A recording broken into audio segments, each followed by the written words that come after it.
put that internal advocacy moment on the map. Start there. Go, okay, name it, put it on the map. Because if it's not there, no one's optimizing it. They're not thinking about it, right? What are we doing today? What could we be doing today? What do we already have in place that could be, repurposed to service that moment better? So that's your starting point. Welcome to Connect to Market. I'm Casey Cheshire. Join us as we learn from marketing leaders who are driving founder-led growth. We're sponsored by Ringmaster, building B2B podcasts and communities to reconnect you with your audience. All right, the train is leaving the station, and I hope you're on board because this is going to be a crazy conversation. And I know sometimes I say that, but it's true because this is about to get real. We're going to be talking about beating up those competitors that you've never even considered, the ones like, say, do nothing. Yeah, that's actually your biggest competitor.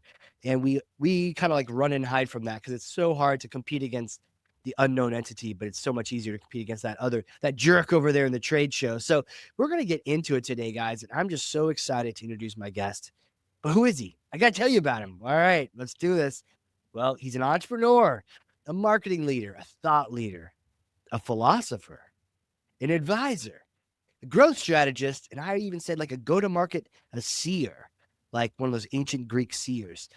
Decades of experience in leading and evolving go-to-market teams, lots of strategy work, and I would even say like big strategy, big consulting strategy that's been rolled into this like rolled the sleeves mentality of like get it done, get scrappy, make it happen, and see beyond what you're seeing right in front of you.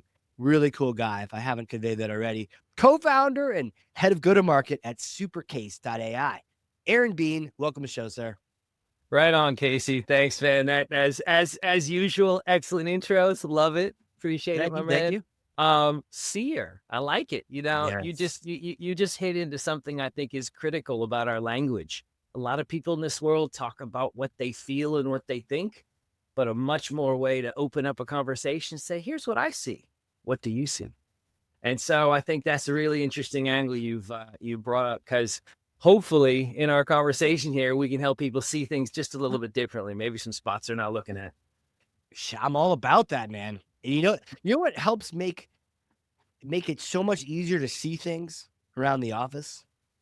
A giant blue foam finger that I'm putting on my hand right now to ask you the question of all questions. Aaron, what is the number one thing that marketers need to do in order to connect to the market? I knew that blue finger was coming. It's coming. Yeah, man. All right. Here's what I got for you. The one thing marketing leaders need to do to connect with their market is to critically look at that late stage of the buyer journey and ask one specific question. How are we arming our buyer champions to sharpen the case they'll make for us in a room that we'll never be in? Yeah. Man, say that one more time because that's powerful. How are we arming our buyer champions to sharpen the case that they'll make for us in a room we'll never be in? And more specifically, and really critical to this equation, is how are we helping them answer the two questions the CFO, or the financial decision maker, is actually asking? And it's not what could we gain. Look, CFOs have stopped believing vendor return on investment projections for years. Right. But two much harder questions, in fact. What is this problem actually costing us right now? And why can't we just fix this ourselves?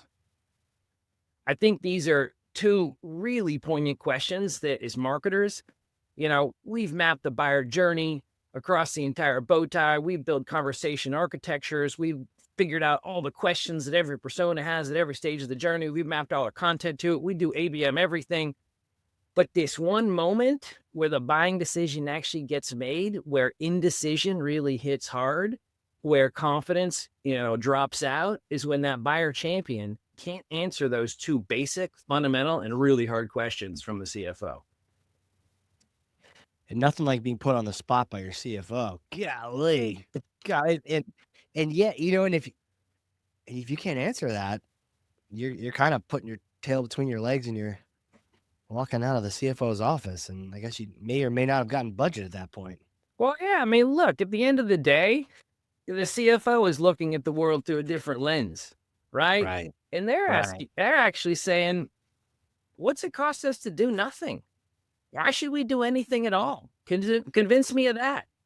Why shouldn't we build this thing ourselves? Hey, in this day of AI, can't we just spin up a team and dedicate them to build something with AI? And only if you've cleared those. That first question, what's it costing us now? It's costing us $300 a month. Okay. And how much did you want to spend to fix it? 3 grand? Huh. Not the math is not mathing for me there, head of marketing. Yeah, no, I mean, look, this whole decision confidence thing is a big issue, especially in this day and age of, bigger financial scrutiny around decisions. And, as marketing leaders who own this story, own the point of view, or own the competitive, positioning, understand, how we're showing up in the market. Question is, are you really thinking critically about how your sellers are enabling the buyers to show up in that moment that matters? Yeah, I see that. And I mean, let's talk about the champion. Yeah. Because they are so important. And in my marketing hat, you kind of just take them for granted. But I put my sales hat on the other day, and I got a chance to watch as my champions. And again, I'm not in the room. I'm hearing about it as my champion just gets pummeled, either by the CFO, but in this case, I think it was like the CEO.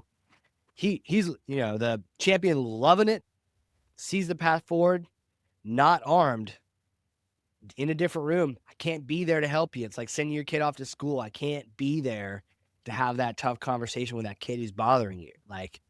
But can we send you there with some things to say or some, You just hit on a really, really, specific point, which I think is critical, which is, the champions aren't looking to be convinced, and let me tell you a little story. I mean, and most go-to-market leaders can see this. Like, your rep, gives a great demo. That demo has been informed by the storytelling that marketing has helped them craft, the beautiful pitch deck that they built, possibly even all the way down to the demo flow and everything. wow. But then the champions got to go sell that internally. They got to go sell the buying team. They got to go sell the skeptical CFO who's thinking about these 3 decision options and really doesn't want to do anything if they don't have to spend a dime, right? And you need to arm them. And so the question is, what are you arming them with today? And if you took a really critical look and audited your overall material set, if you will, like what are we actually doing to arm that champion? A lot of organizations are going to find that there's an opportunity there. And, if you're a marketing leader, you've got a lot of the ingredient. You've been thinking about a lot of this ingredient. You're just not mixing it in a way and operationalizing it in a way that really makes it useful in a consistent way across all the deals in the pipeline. I mean, what are we giving them now? We're giving them our sales collateral that was for them. But they were already convinced. We built the content for the wrong people. Well, that is the core problem, right? I mean, a lot of the sellers are taking a pitch deck, and an ROI spreadsheet or an ROI calculator into these meetings and enabling the buyer with that. And the problem is the CFO goes and looks at it and he goes, gives it a sniff and he's like, that looks like a sales pitch. It doesn't look like an internal decision analysis, right? We're doing an internal investment allocation here now. We're having a different conversation. And if you think critically about what the buyer champion needs and how you as a go-to-market team, marketing being a key contributor to that and arm them with, there's some different things you can do to essentially start to reduce that loss due to indecision. Because, I mean, there's some really interesting data out there right now, right? So, Epstein Pavilion have done some recent studies that look at buying decision confidence ultimately. And one of the most startling ones that I think grounds a lot of my point of view here is this notion that 61% of deals are lost to buyer indecision, not competition. It's buyer indecision. 61%? Yeah, you can go look at that stat up. I think it's the 2025 Epstein Pavilion report. And so, I mean, that's startling. So you can start to ask yourself, well, how do we reduce that loss due to indecision in a moment that we're not really even tracking and we don't even have on our buyer journey map right now, right? I think that's the headspace that I've been, asking all my questions about and trying to interrogate. Is it that same thing I was chatting about earlier? Just like it's so much easier to try to fight against the competition and do a competitive analysis and all these things, but really it's like more of a known quantity. Like you can observe what your competitors are doing and Yes, and I mean, I think yeah. if you look at where we're at today in the go-to-market space and how organizations that win are winning, right? They're thinking about how they engage the buyer and the buying team differently. They're asking different questions, right? And those questions are leading them to different solutions with respect to the infrastructure, the go-to-market infrastructures that they ultimately prioritize and enable, right? And so, some of the leading organizations out there who are getting this right, they figured out how to systematize and operationalize, and they figured out how to take that company-centric point of view and land it at that account level consistently, deal after deal after deal. And one of the things that's super tough for a lot of go-to-market professionals to do, although it's a native skill for many marketers, certainly not as much for sellers, but is connect that. you know if I'm actually talking to account, I mean, I spent years in account-based marketing, right? And the whole game here is, how do we show up in a really contextual way, right? How do we acknowledge the priorities and initiatives and challenges of the buying account and connect that to the problem we solve and ladder that up to a KPI that the C-suite cares about, such that our solution actually gets prioritized, that it's solving an urgent, important problem, right? That's Yeah. hard to do, but you know what? Marketing knows how to do that really well, right? So there's infrastructure that we can instrument, right? That operationalizes that across every deal. And that's one of the opportunities I think that's really exciting right now.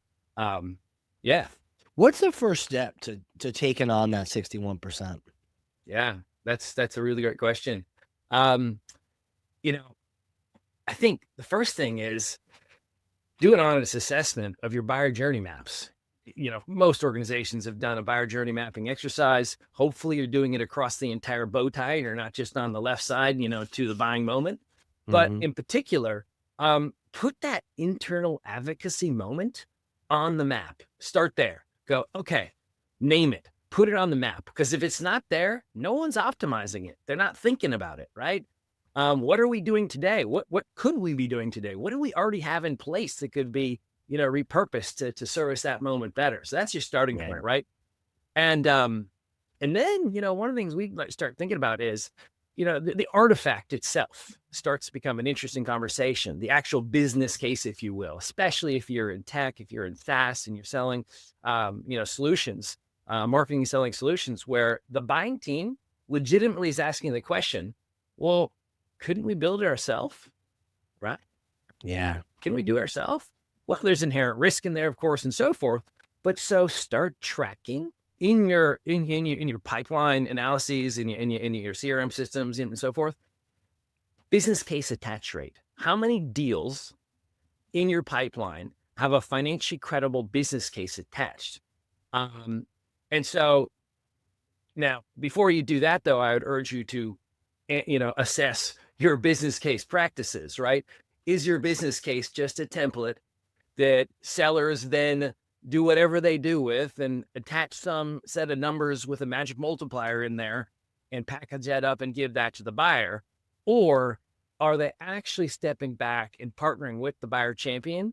And this is the critical piece, to bring the buying organization's numbers into the models, right? And Yeah. so now those numbers aren't vendor produced per se, they're buyer informed. And so when that champion is now ultimately you're ending up enabling a different conversation that the seller is having with the buyer at that Yeah. throughout that journey, right? And Yeah. so now you're looking at that business case artifact. You're saying, does it have a sharp point of view that speaks to how the CFO makes a decision? Is the problem, crisply defined? And is the impact of doing nothing? Is the cost of inaction? Is the cost of doing nothing quantified? Have we put a real number against it? That's hard. That's not an easy thing. But again, if you're already thinking about building ROI calculators, you just need to flip your mindset. You got to go, okay, it's not about what's the possible upside. It's what's the risk of staying the same? How do we put a number against that? And what are you leaving on the table? And how do we build the story around that's too painful to ignore, right? Yeah. And frankly, you can start bringing that upwards into your marketing content, right? It starts to inform some of your content strategy, some of your content production that leads to that conversation, right? Makes you wonder how much of our content is too painful to ignore. Well, I mean, I'm a marketer at heart as well, and I love the creative side of marketing. I mean, and this is where you can have some fun with how you tell that story, how you evoke that moment, how you get the buyer to not only see it but feel it, right? Yeah. And last but not least, but see it quantified, right? There's quantifying the cost of doing nothing. When I started talking with colleagues who were thinking that way, it really opened my eyes up. I was thinking, makes a lot of sense, but I hadn't been thinking about that. And I can imagine that there's a lot of marketing leaders out there who are just not thinking about it. So, start thinking about it, right? And think about how you play a role in telling that story and positioning that point of view into the buying organization. Man, neglected champions no longer. What anything else we should know about the CFO?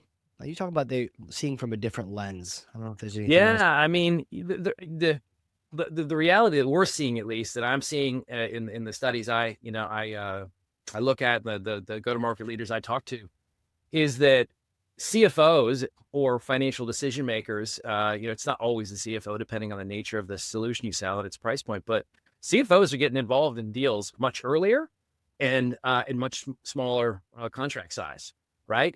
So being prepared to meet the CFO and his or her mindset with respect to how they evaluate a buying decision, I think is incredibly critical, right? And so just that awareness and acknowledgement that these folks are getting involved earlier. They're putting scrutiny on these deals earlier in the cycle. And so how do you bring them in? It might cause you to remap your conversation maps and conversation architecture. It says, now let's, account for that CFO story arc earlier on, right? Let's seed what the CFO is already going to be thinking about earlier on and positioning. At the end of the day, it's like, why now? Why solve this problem now? Why is this an urgent, important problem? I mean, that's the critical piece. You know what's funny though? Sometimes I've asked that on sales calls, and people don't often know. Like, I don't know. I saw your ad and I clicked on it. I filled out your form. Interesting. Well, in that, I mean, look, at the end of the day, in the world of business, at least the way I see it, is that if you're selling something, whatever you sell, if you're not selling to solve an urgent, important problem, there's a high likelihood that other problems and other things that require investment are going to get prioritized. And so from a marketing angle, it's, I start to think, well, how do we help set up the conversation and the belief and the perspective? How do we help the buyer who doesn't know how to set that up, right? Yeah. There's structure and rigor there that we can help them with. I mean, you read all sorts of books around marketing and, sales strategy, and the best check often is helping the buyer, right? How do you help the buyer have that decision confidence? How do you help them articulate that value hypothesis, that value thesis in a way that meets the rest of the buying team, who's likely going to be skeptical? Because you know what the easiest thing to do is? Do nothing. That's always the easy button, right? Yeah, it's definitely the easiest thing to do. Not buy this thing and implement it and hope it works and put my neck on the line. Well, I mean, look at what's going on in SaaS these days, and the existential crisis of SaaS organizations. You got retention rates declining, you got churn happening, and so you got to ask yourself, well, what if we could have a different conversations with the right buyers on the front end that actually lands deals that stick because they bought for the right reasons, right? Yeah. Those are all the kinds of questions and lines of thinking that marketing has a lot of domain over, that marketing can really start thinking about and helping the business have greater impact on the revenue number and ultimately on the recurring revenue number. Yeah. Man. Where do you see this going? Like if we follow the the breadcrumbs here. Mm. Where does this go in even a year? Normally people ask 3 years, but man, stuff's moving so fast. Yeah. I mean, look, yeah, for a long time now, marketers have been the ones buying more technology than anyone in the organization, right? Amen. As we should. Yeah. Well, at the same time, many marketers, have accumulated a glut of technology that is not all, getting used. It's not all purpose built. Hey, marketing leaders, it's Amanda here from Ringmaster B2B Podcasting. In today's market, B2B buying is built on one thing: trust. And there's no better way to build that trust than through a podcast that builds connection. At Ringmaster, we help you launch and grow shows that will amplify your brand and can help drive real demand. The best part? We handle all the heavy lifting so you can focus on the big picture.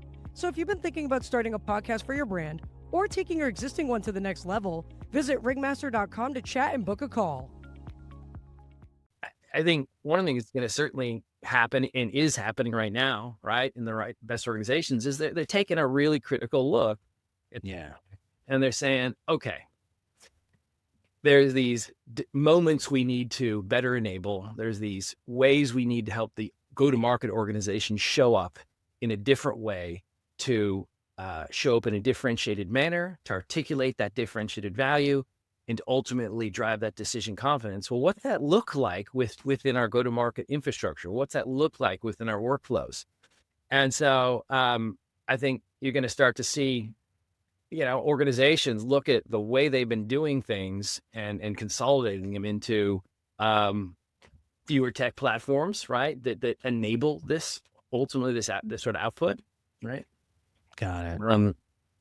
I think this whole decision confidence thing is really interesting. There's a book from Brett Adamson recently, The Frame Making Sale. It was published only a couple of months ago. He's talking about this same topic space. The real differentiator is, how go-to-market organizations, and of course sellers at the tip of the spear there, help build that decision confidence. That's the gap right now. I mean, even I don't know if you're familiar with what is it called? There's a book called The Jolt Effect from Matt Dixon and Ted McKenna. It's a couple years old now, but still highly relevant. It talks about this construct of FOMO, not fear of missing out, but fear of messing up, right? And so, that's a feeling, that's a visceral feeling, that it's easier to stick with the status quo than to stick my neck out and risk getting it wrong. And so, even in that study, they looked at, greater than 50% of no decisions aren't motivation failures, they're confidence failures. And so, in marketing for so long, we've gone deep on understanding the mindset of the buyer, what motivates the purchase and how it moves them along the journey and so forth. But this idea of confidence, how we build confidence in these key moments, I think we're going to start to see a lot more smart organizations focusing more on that confidence building. Yeah. Gosh, it feels like the area to focus on, and it's like how do we build? What are the tactics that build that confidence? Is it the case studies? Are people buying emotionally though? Or the facts help them? Have you heard that, like, where it's like, people buy emotionally and then they use the facts to sort of back themselves up? Absolutely. I mean, we're humans. We're emotional creatures, right? Yeah. And so absolutely, we often buy an emotion in our personal and business lives and justify it with fact, right? And justify it with a rational perspective in the business environment for sure. I think, in terms of what can you do, right? I mean, I think one of my colleagues, Tom Williams, has this great and very simple framework. And I think that's a great place to start, which is to say, look, in any buying decision, there's three core options that are on the table: do nothing, build it yourself, or buy it from a vendor. I feel like that viewpoint just gives you clarity. You go, okay, yes, I should invest in thought leadership. Yes, I should, have highly targeted demand. Of course, I should be doing account-based as much as we can. Yes, we should be personalized in every facet that makes sense. But at the end of the day, if we're not answering those three questions in a compelling manner, that's a problem. Is the last one hire someone or hire us? Hire someone. Hire someone. Now, of course, Who should I hire? yeah. I mean, I think you start at that more macro level of these are three core questions, right? Yeah. Why what's the cost of doing nothing? What's Right. the cost and risk associated with building it, ourselves? And when should we consider investing and buying from a vendor? Then, of course, that's sort of, if you put yourself in the shoes of the buyer, right? So, of course, as a marketer, you should always be doing that. But then you go, okay, well, how do we show up in a really authentic, real, and honest way to demonstrate that it's too painful to stick with the status quo? So we take that off the table. It's too risky, and the time to impact is too long to build it ourselves. And so therefore the vendor path does make sense. But now that's where all of the things that marketing does, and studying the competitive landscape and figuring how we position against everything come to bear in that story of the why us now, of course. But you can't get there, put the buyer until you've ruled out the other two questions. So you got to think about these three questions together. I love it, man. And then, from there, okay, hire someone. It probably a foregone conclusion, maybe not always, but that's a known question. And I think marketers, we've practiced that question. Mm-hmm. And that's not the 61%. Is that what we said? 61? Well, the 61 piece is literally looking at, I think, some $50 billion plus worth of deals across thousands of deals. And it's saying, it's looking at losses due to indecision, right? It's saying how many deals basically get stalled or go nowhere because the buying team literally cannot make a decision. They're paralyzed, right? They've got the fear of messing up, the FOMO that they talk about in the jolt effect or whatnot, but that they default to the easy button, right? That it's easier to do nothing than to risk getting it wrong, right? It's really easy to like something, but when you got to put your neck on the line, that the impact, the outcome from investing 100,000, $1 million or whatnot in a solution, that's a totally different ball game. And so increasingly,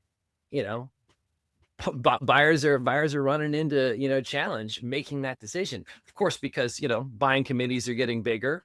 There's more divergent opinions. There's always a skeptic in the room, right? And so how are you arming the champion with the evidence, right? With the point of view that articulates clearly, too painful to do nothing. It's too risky to build it ourselves. I love these guys. That's why we should do business with them. Right. Boom. Done. And now he's got something he can share with the CMO. Absolutely. Like, it's not just coming in. It's just some marketer being all giddy, just trying to buy more things. It's like, no, we've thought about this. We could do nothing, but man, it's painful. Well, we've talked a lot about authenticity over the years. I mean, Seth Godin, talked about authenticity. I mean, you can find lots of really sharp and smart marketers who talk about this, and certainly others in the sales world, right? I think what's interesting is if you digest these three questions and you really look at the world through the buyer's lens of how they answer them, you show up in a much more authentic way. It's not just about, I want you to buy my stuff and you can achieve these things, if you invest in them. It's, we've actually taken the time to consider your world from your view, how the decision actually gets made within your walls. And, at a very tactical level, there's an artifact that can be designed differently, that can be built differently, that can be constructed and assembled differently, that looks much more like an internal investment allocation analysis versus a pitch from a vendor, right? Yeah. Upstream of that, there's ways to set up that conversation with the marketing you're already doing, right? So that's just a natural conversation that's happening. Dude, yeah. Like, I feel like we need like a 24-hour stream on this topic, but like even just the starting ugly and just addressing these questions makes things so much better for your champion. I mean, it's brilliant. But my next question really is like, dude, who are you? how do you know these things? Can you like take me back in time, little Aaron? What was it like? You're like, I'm gonna grow up and be a marketing thought leader and entrepreneur. Like, how did that go? How was it? I don't think I ever thought I was going to be a marketing thought leader. I wanted to get I've been fortunate to travel the world from Indonesia to Japan, all the way over, Dang. all over the globe. And I wanted to be in the import export business, to be honest. Yeah. Okay. I met a group of really interesting individuals over in Bali, Indonesia back in the 90s. Wait, what kind of import export? Are we talking like either future Pablo Escobar or like, Furniture, clothing, jewelry, oh, those okay, sorts of okay. imports and exports. Art, yeah. But no, and but I ran into the world of marketing back in the late 90s. I started working for a guy who was he was selling antique wooden boats around the globe. Hell yeah. And he needed some guy to ultimately help him connect with the buyers and build stories and whatnot. And frankly, honestly, at the time, I wasn't thinking about it being marketing, but only after the fact, it's like, okay, that was kind of the on-ramp there. And then the dot-com era happened, and I got sucked into being an entrepreneur early on. The first company I got involved with was this interactive digital media agency back in the day, and we were building videos, interactive stuff. We worked with a really cool underground funded Nike skateboard company called Xavier, and it's all sorts of fun stuff. But ultimately, I found my lane in B2B.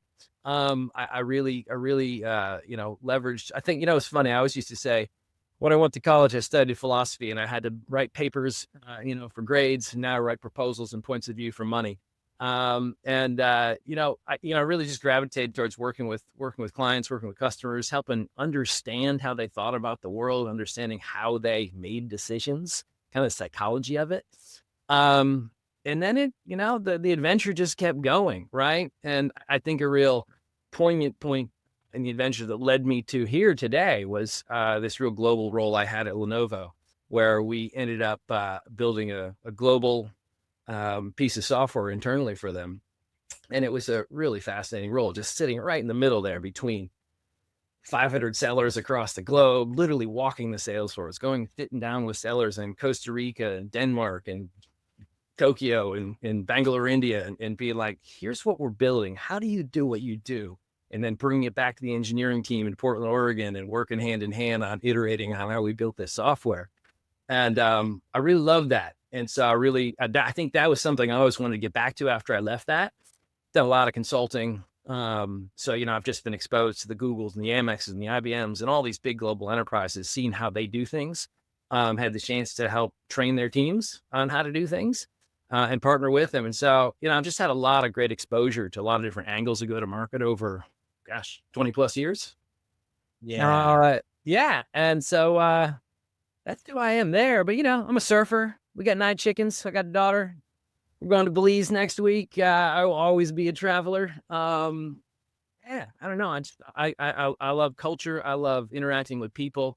And so, how you tell a story and how you relate to someone, I think grounds it all, right? Totally does, dude. And you know what? We could do a whole show on the chickens, but I have a hypothetical question for you if you're ready for this. You see, I may or may not have a time machine up here in New Hampshire. So the next time you're driving through to go skiing, it's in the backyard covered in tarp. So we use a time machine. It's a particular kind of time machine, though. You get to go back in time and meet yourself a couple days after getting out of school. You just graduated, and now it's like, okay, what's next, right? Mm. You get to go talk to that you, who's now an expert in German and in philosophy. And what do you tell him? What do you tell that guy? I tell that dude to learn how to code. I Yeah. tell that dude, learn how to build things. Because at least for me, that native ability to communicate feels more second nature. But the people I've seen who know how to build software, who know how to build things, connect things, this whole go-to-market engineering role that's been emerging, I'd say learn how to build things, learn how to code. Coding today certainly means something very different. You work with Claude Code and all these vibe coding tools. back then it would have been learning HTML and Python and various useful programming languages that would allow me to solve problems in a different way and build overall systems of problem solving. Yeah. Dude, do you think he'd listen? I might have listened if I knew what I learned a couple years later, which was, when you can sit on a beach between surf sessions and write code, I would have said, hell yeah, give me that job. Enter your complex prompt. Go get some waves, come back, check on it. Oh, yep, almost done. Okay. Yeah, I would have done it. Dude, that's awesome. Yeah. Man. Well, hey, how do people contact you? How do you want them to reach out? Where do they go? Absolutely. I've been getting more active on LinkedIn these days. So definitely, you can find me on LinkedIn. Supercase is the latest adventure I'm on here. So Supercase.ai. That's the company I founded with my buddy Tom Williams. We are having a lot of fun. A lot of this thinking is grounded in what we're building. All right. So yeah, check out Supercase, Aaron at Supercase.ai. Yeah, those are good places to reach me. Awesome. We'll put show notes, links, all the things. People just click through. You don't even have to type because we got your back. Yeah, I just wrote a piece up on Substack last week that people might find of interest. It's looking at what the difference between CFO grade and BS grade means in your business case practices. And for giggles, we put up a little diagnostic up on the Supercase site, so you can go rate your business case practices, and we'll tell you if you're at risk of having BS grade or if you're CFO grade or somewhere in between. Oh, dang. Yeah. Sounds scary, but you know what? That's worth checking it out. There you go. Dang, do the math. Hey, did you write that whole thing with WhisperFlow or what? I did, Casey. I did, man. You're the guy that's kind of upgraded me, man. I was back in the 1800s, and then you're like, dude, just for the people before we go, I sent you a long text message, but I used Apple's shitty attempt at trying to figure out what I said, and I don't even look at it anymore because I don't want to know all the mistakes I'd have to correct. So I'm just full send, and it was probably hey man, blah blah, random kangaroo, blah blah blah, and what did you even say? And I think your response back was I kind of understood half of that. Yeah, it took a little parsing, that's for sure. That's right. Hey man, you heard of this thing called WhisperFlow? It'll synthesize that for you. I was like, nah, it's just a little app thing, but nope, dude, I got my desktop.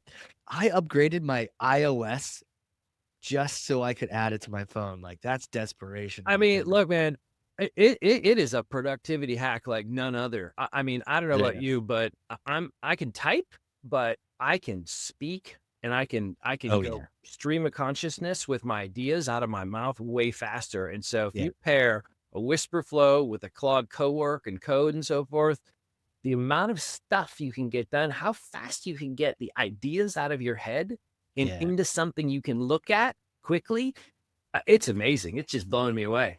Yeah. So much faster. Well, dude, I appreciate you sharing that with me. Keep me in your FYI loop on any of this other tech. I appreciate that. I appreciate you coming on here, teaching all of us.